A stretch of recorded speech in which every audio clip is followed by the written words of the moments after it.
Welcome to another Books and Things with Tom. I am Tom, and today we've got another interesting guest, because all my guests I try to make interesting, or try to get interesting guests.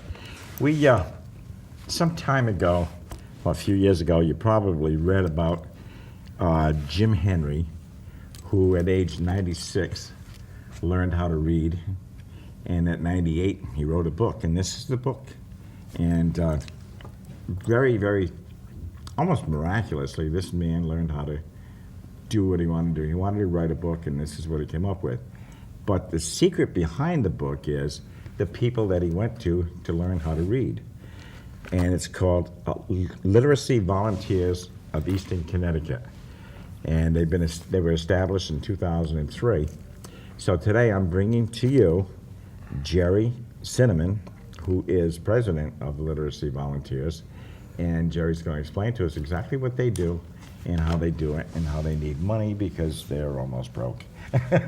Jerry, welcome to the show. Thank you. Before I do that, I also want to introduce Patty Brooks, who is here today because of kappa, Connecticut Authors and Publishers, in the Southeast chapter, that we're going to have a book signing, and she's going to explain what we're going to do with the money on that.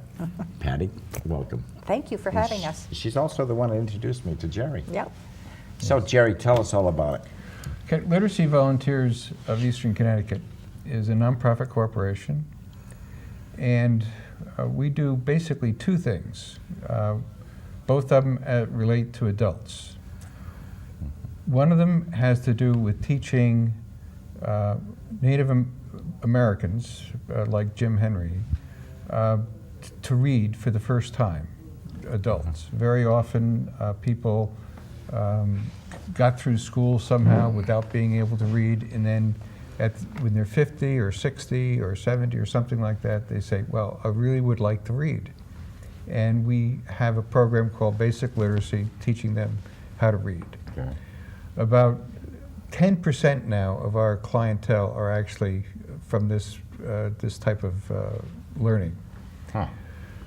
The balance of our learners are new Americans, people who speak another language, at least one other language, maybe two or three, who now need to learn to speak English and read English to be effective in America. And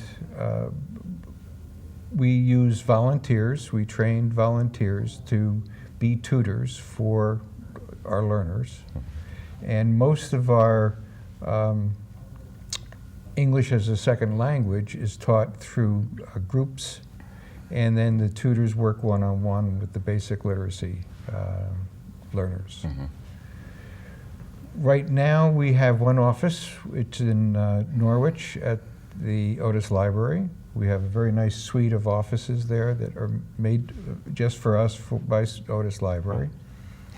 And we no longer have a New London presence, although we're still looking for a way to get back and start our program in New London again. In the past,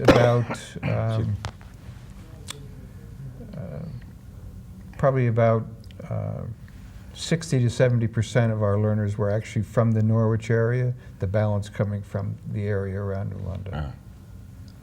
Now, how many instructors do you have? Right now, probably have about 20 active tutors, and we're looking to, we're going to have another program for teaching, for training tutors in April. Mm-hmm. In the past, we've had up to 50 or 60, but as our program declined in size, the number of tutors declined with it. Mm-hmm. I think you told me that your program now is more one-on-one as opposed to a classroom situation. It depends upon the need of the learner. I see. The basic literacy, those learning to read, are usually one-on-one. Mm-hmm. We're trying now to have the individuals who are learning English to do it in groups. I see. Because they learn faster, and because there's many different languages involved, It's a little bit harder for them, which is more like real life for them, because they have to be in the workforce with colleagues of all different languages, and it helps to be in the group to learn English. Now, I never heard of you until I ran into Jim. And I wonder, these people who want to learn, how do they find you? Mostly it's word of mouth. Oh, okay. Just a little basic in terms of who we teach. Right now, there's a federal categorization of literacy, and there's 5 levels. And the first 2 levels are individuals who really cannot read or write or speak in a way that allows them to be effective at work or in school or in society. And those are the people who we address. Okay. There's about 40,000 people of this nature in New London County. Wow. That's a large number. That is. Yes, it is. It's about 15 to between 17 and 20%, depending. So it's anywhere from 40 to 45,000. So if we did a lot of advertising, we would be inundated. Oh my God, you need about 100 people. So we did right after the before the recession, we had about 1,000 learners. And we were having difficulty managing all that. Since about 2007, 2008, when I began being the acting executive director as well as the president, we really didn't do any advertising because we didn't have the capacity to take more people than we were actually handling. Couldn't Yeah. handle anymore, no. Now, I'm sorry, go ahead. So that's the reason you haven't heard of us. We don't brag too much. You keep it a secret. But the other place that we get a lot of referrals are from libraries. And so all the librarians okay. know about us. All right. And it's interesting, a lot of people who have difficulty with the language or difficulty reading know that one of their major resources is the public library. And so the librarians are very familiar with what we do. Now, is it difficult for somebody that speaks Spanish only to teach them how to? No, in fact, when our tutors, when they are teaching someone with a different language, we encourage them not to have the same language. Oh, okay.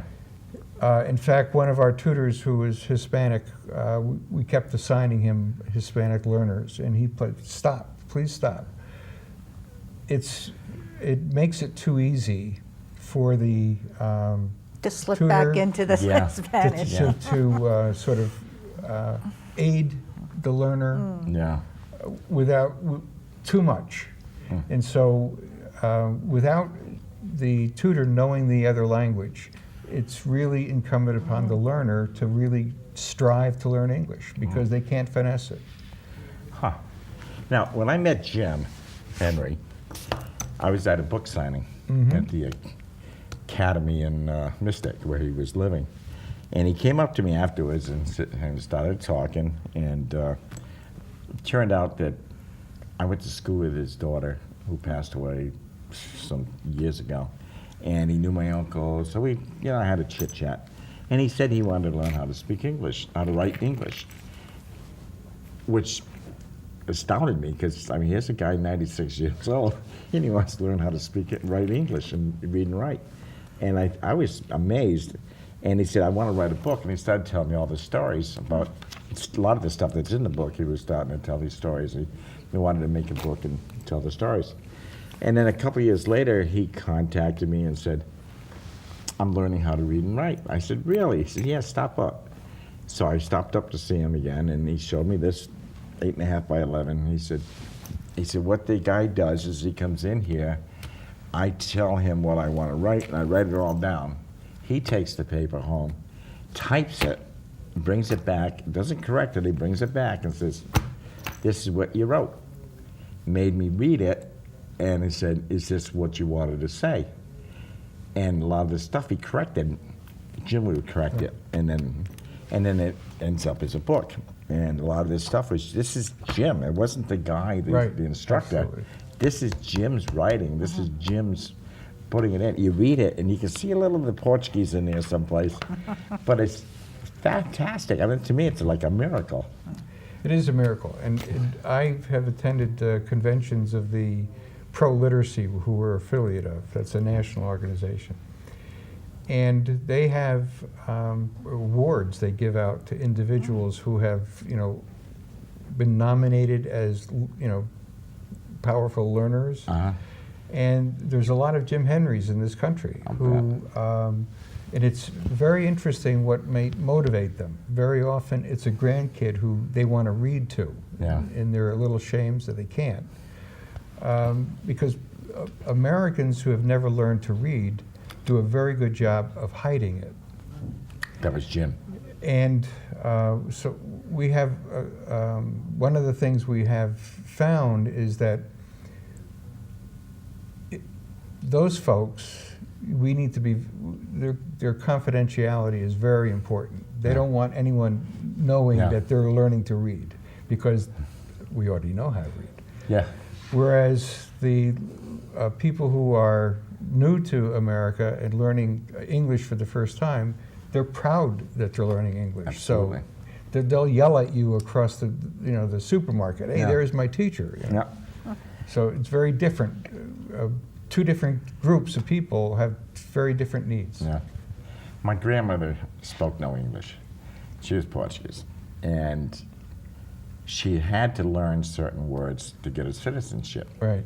Which she was very proud of, that she had American citizenship. I mean, God, she was, I think, 60 or something like that when she got her citizenship, because my grandfather had died at an age of 52. And then she finally got American citizenship, but she had to learn how to read certain things. And really, memory. You memorize it. I did the same thing. We were trying to read a Portuguese letter. Right. And then after that was done, very little English. And I used to speak in English, and she'd talk in Portuguese, so we had good conversations. But it's just that it's hard to understand. Like Jim owned boats. He had big fishing boats, and he managed to get through. He had his numbers right. He knew all his dollars and everything. But he managed to fake the contracts and everything all through his lifetime. That's a lot of people are able to do that if they've lived all their life here in the country. Yeah. They can get along without reading pretty well. Yeah. Oh, you read it for me. I'm busy. Yes. Yeah. and they can even look at a paper and pretend they're reading the paper. Sure. And just listen to the TV. I do that. I used to do that with my ex-wife. No, I'm only kidding. But no, that's true. Now, funding. Yes. I know you get funding somewhere, but most of it's just donations. Right. We get funding from a small family foundation, gives us a grant. We get some money through the Community Foundation of Eastern Connecticut through private accounts that people set aside for us. And then we also do the public subscription, or we send out letters, annual appeal. In the past, we've done other grants as well from banks and other community groups that give out grants. At one time, we were funded by the United Way. We lost our funding from United Way about 5 years ago. And that was very painful to us. That caused a lot of other grantors to not provide us additional funding. Really? So we have been running very short in the past 4 years or so. And we're now within the next couple of weeks, be providing our annual appeal letter will be going out, and we'll be looking to get some additional grants as well. Yeah. The cost effectiveness of this program is quite high, however. And that's the case we try to make when we seek funding. For every dollar that's contributed to us, the return is really worth about $11. Really? Because of the volunteers that do so much of the training. Yeah. And the value to the learner is very high in terms of their ability to get Have a nice life. employment. Yeah. They improve their employment. The value to the community is also high because the more income they have, the more stuff they buy houses, they buy Go out to dinner. cars. Yeah, throughout the day. One of Clothe the their things, children. one of the things about new Americans is they tend to create businesses more than just traditional Americans. Yeah. And so a lot of new businesses in a community are created by new Americans. And so That's that interesting. also feeds the economy. Yeah. So it's a very beneficial program, not just to the individuals who are doing the learning, but for the society in general. That's interesting. Can you tell us, Jerry, how one learns where to sign up to learn to be a tutor? Yes, they can contact literacy volunteers at our address, Okay. which is Otis Library, 261 Main Street, Norwich, 06360. Okay. We have an email, executive director at englishhelp.org, which is Okay. our website. And then they can call my phone number, which is 860-437-3922. And did I hear you say earlier you have a class starting in We April were sometime? planning on a class in April, and it'll be probably 1 or 2 Saturdays at Okay. Otis Library. Good. And it's the interesting thing about being a tutor is it's very challenging, but it's also very rewarding. And you create new relationships with people you wouldn't otherwise Absolutely. meet. Yeah. Those who are involved as tutors become very, very involved and very engaged. And they enjoy the challenge. It's a hands-on, many volunteer opportunities, and I've tried a few. Many of them have people doing piecework or you know. Yep. This is nothing like that. This is Yeah. real solid work. Yeah. Yeah. Well, funding is the reason I brought Patty in. Oh, And we at kappa, the Southeast chapter of chapter, is going to explain what we're going to do. Well, as I learned about literacy volunteers and talked to Jerry, I saw that writers craft words into sentences and paragraphs and books that people enjoy and learn from. So it's only right that we give back and help literacy volunteers turn more people into readers and writers. And I think that's a good idea. Yeah. That's what So- we decided. Kappa traditionally has book events during the year, which their authors, we go as a group for book signings. The details are not worked out, but somehow we want to both have Jerry or a representative at our book signings, and we want to give a portion of what we make back to literacy volunteers. We have a scheduled event in August 21st at the Bosworth Farmers Market. That's one of the state's largest farmers markets. That's a Friday night. There will be 20 or 30 authors there and literacy volunteers. There's another one that we're probably going to go to, and that's the Lebanon Country Fair. That's 3 days, August 7th through the 9th. We'll be in a building. There will be authors, will be different authors probably every day, and hopefully somebody from literacy volunteers all the time.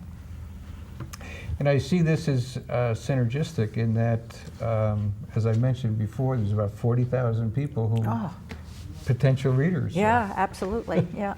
And we'll be passing out flyers and, Yes. and getting people to understand and know what Right. they're about. And hopefully our success will be your success. Right. Well, And- Jerry just said something that really caught my fancy as a writer, which I am. If in fact you become a tutor, you get to know somebody well, and I suspect some of that may make its way into another book. That's right, because you write horse stories. Well, no, they're set on horse farms instead of city streets. I was trying to think of how a horse murders somebody. But yeah, Patty writes books about Well, basically- mysteries, yeah, mysteries set mysteries. in New England on horse farms Yeah. instead of, as I I said. haven't read instead of- one yet. I don't even think we got one. Well- I think Darren's got one. I don't have to go through her books. Good. I got so many books to read. And but Kappa is a group of authors and publishers, and we meet on the third Monday of each month, and anybody can attend. And anybody who is writing a book, thinking about writing a book, is welcome to come to our meetings. And as you can see, we do good things, like we're going to try to help him out and his group. And we, as a group, try to help each other out, because we have people that are out there that just starting to write a book. And boy, I'll tell you what, if you don't know what you're doing, you can get railroaded Yeah. when it gets time to get published. And I've known some people it could cost them a ton of money. And And they don't have a good product to be, No. and when they end up. No. And meeting every month with everybody, probably one of the most important parts of the meeting is just doing the networking, talking Yes. with one another. yes, Yeah, it's amazing when I take that break for that networking, how the Yeah. volume rises Yeah. up. And everybody is talking Yeah. to everybody. And they don't want to stop because they're enjoying it. sure. And this month's Tara, our guest, For marketing, yes. Oh.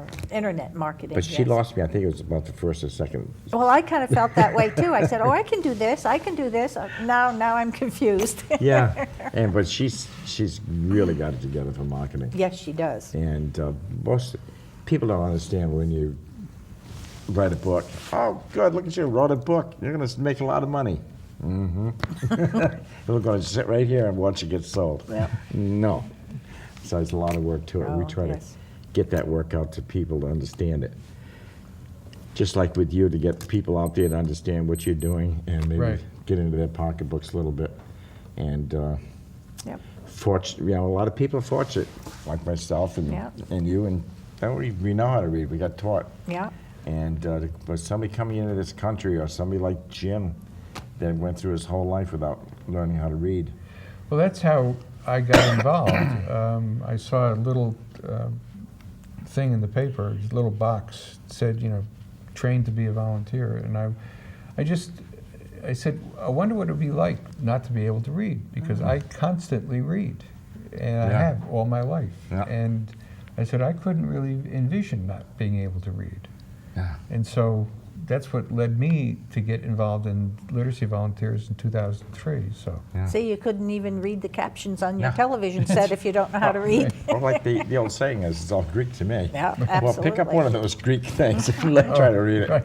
Or like my Portuguese, people say, well, you're Portuguese, you can't read this. What are you, crazy? I have no idea what it is. But you're right, you're at a loss. And especially if you just came to a country that you really don't know what you're doing, and now you got to try to learn how to read and keep up with everything. That makes it difficult. And English is not necessarily an easy No, language to learn. no, that's what I say. There are so many words that have the same, it's pronounced the same, Yeah, looks the same, have 4 or 5 different meanings. You have to learn those if you want to be effective. oh, it's very confusing. And so it's the reward watching someone learn English and then take that.